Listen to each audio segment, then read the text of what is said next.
Student কেমন আছো? I hope প্রত্যেকে শুধু ভালো না ভীষণ ভালো আছো। একটা কোশ্চেন দেওয়া আছে, কি কোশ্চেন? যে যদি sine theta minus cos theta equal to 7/13 হয়, মানে sine theta minus cos theta এর ভ্যালু কত দেওয়া রয়েছে? 7/13। তাহলে আমাকে কোনটার ভ্যালু বলতে হবে? Sign theta plus cos theta equal two কত সেটা আমাকে বলতে হবে। ওকে, চলো তার জন্য আমরা একটা কাজ করব। কি কাজ করব? কাজটা এটাই যে এর বোথ সাইডে স্কোয়ার করে দেবো, হোল স্কোয়ার করতে পারি, উভয় পক্ষকে বর্গ করব। তাহলে কি পাবো?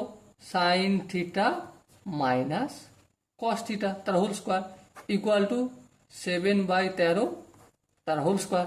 দেখো এখানটা এ আর এটাকে যদি বি ধরি তাহলে এ মাইনাস বি তার হোল স্কোয়ার হয়ে গেল না? হ্যাঁ। এর সূত্র কি? এর সূত্র এটাই যে এ স্কোয়ার বলতে sine square theta plus b square বলতে cos square theta minus 2ab বলতে sine theta into cos theta equal to 7/13 তার হোল স্কোয়ার, মানে 7×7 49, 13 169। ওকে, এবার দেখো এখানে sign square theta cos square theta plus আছে, তাহলে সাইন স্কোয়ার থিটা প্লাস কস square theta কি হয়? 1 হয়। হ্যাঁ, আর এখানে দেখো 49/169 আছে, এটা যে সমানের ডান দিক থেকে বাম দিকে কি হয়েছে? -49/169। আর এখানে দেখো -2 সাইন থিটা কস থিটা, এটা সমানের অপোজিট দিকে নিয়ে গেলে কি হয়ে যাবে?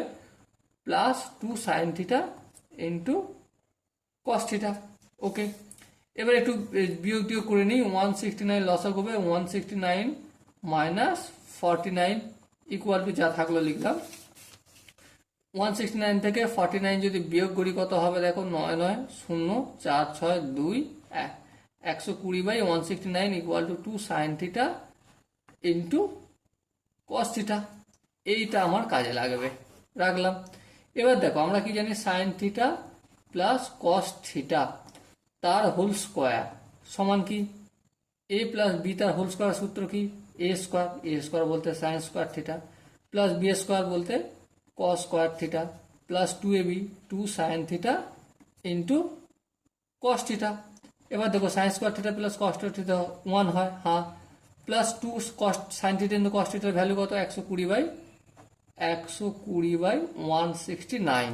ওকে, এবার দেখো ভগ্নাংশের যোগ বিয়োগ করবো। 169 কে 1 দিয়ে গুণ হয়ে যাবে। আই হোপ এটা তোমরা প্রত্যেকে করতে পারবে। 169 আর এটা যোগ করলে কি হবে? 9 6 2 8 2। তাহলে কি পেলাম? এটা আমি sign theta plus cos theta তার হোল স্কোয়ারের ভ্যালু পেলাম। হোল স্কোয়ারটা যদি অপোজিট দিকে নিয়ে যাই কি হয়ে যাবে বলো ফটাফট করে?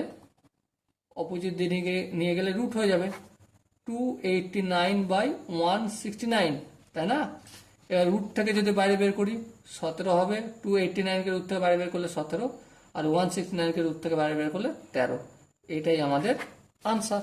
ওকে, so dear student, I hope প্রত্যেকের এটা বোঝা গেছে। যদি কারো কোনো জায়গায় কনফিউশন থাকে বা ডাউট থাকে তার জন্য কি করতে হবে? কমেন্ট বক্সে জানাতে হবে। ওকে, সো ডিয়ার স্টুডেন্ট, দেখা হচ্ছে পরবর্তী সেশনে। ততক্ষণ পর্যন্ত ভালো থেকো, সুস্থ থেকো এবং জয় হিন্দ।